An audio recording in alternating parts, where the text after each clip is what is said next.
Welcome back. Half rock show, half stand-up comedy. Hedwig and the Angry Itch is coming to Shea Smith Theater this weekend. And here to talk about it is Vanna and Michael from Second Generation Theater. Thanks so much for coming in. Thank you for having us. Of course. Alrighty, let's get right into the show. Oh, yeah. Hedwig and the Angry Itch. Tell us all about it.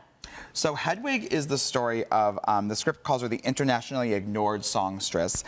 She is a German genderqueer immigrant who's coming over and she's following her boyfriend who has stolen a bunch of her songs. Ex-boyfriend. Yeah, ex-boyfriend, sorry. And is on a major music tour, and she's performing in the smaller, worse venues next door, sort of explaining how she got here and sort of what brought her in front of you today. Yeah. Okay, exciting. Tell us about both of your roles in the show. I play Hedwig. So I am the internationally ignored song stylist from communist East Berlin.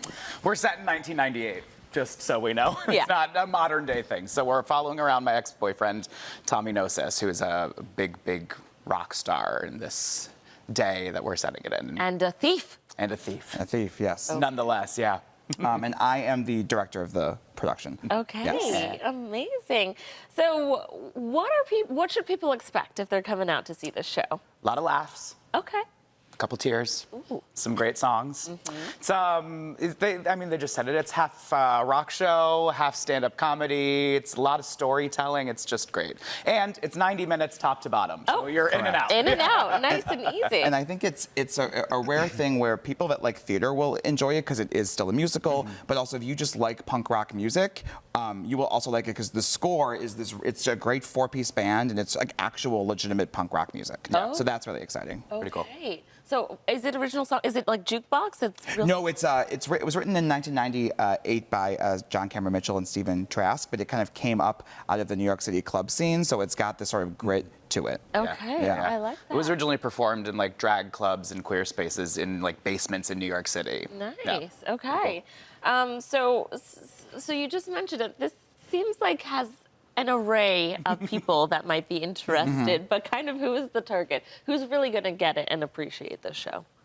I think, I do think it sounds like a cop-out to say everybody, but I do think everybody, but I think there's an exciting thing, and this is what Second Gen does well, of bringing in a younger generation to it. I know it's, the show was on Broadway about 10 years ago, which sort of brought the knowledge of it to a wider basis, and it's got a big cult fan base. So I think younger generations will enjoy it because it seems kind of subversive, but I think regular, maybe older theater patrons will still really enjoy it because, especially as we get into the second half, it gets rather emotional and it's got a beautiful story. But I think they'll start laughing and then they'll end up crying and leave on a high. Okay.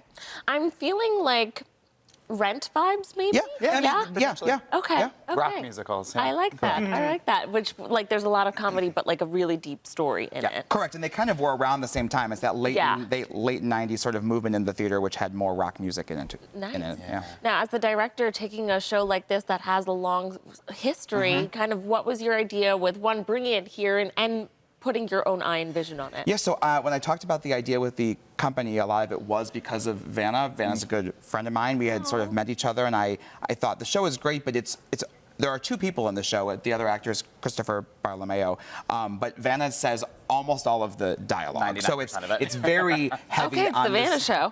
Correct. So I needed someone that could handle that, and so I think meeting Vanna, seeing that she was capable, it felt like the right time to bring the project, and it's so. The story's there, but it's so in tune with who the person is. You're able to sort of play around. The script even lets you ad-lib a little bit, which she's been doing, throwing in some stuff. So it's sort of perfect marriage. You get a little nervous. No one's safe in the audience. I was going to say, you don't get a little nervous about what might fly out of Vanna's mouth? Correct.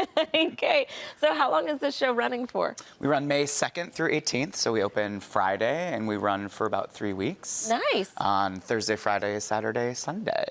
And what's it been like being able to use the Shea's 710 Theater? Oh, yeah. Sorry, Smith Theater. Yes, we're down at the Smith. The Smith is great for this because in the script, she's performing at a stage next to a bigger stage. So we're right next to Shea's Performing Arts Center. Yeah, so which is really funny. Perfect, and it's a really beautiful space, intimate. It's about like 130 seats, so no matter where you're sitting, you'll have a great experience. Okay, how can people get their tickets? SecondGenerationTheater.com. That's R-E, not E-R. Don't make the same mistake I did.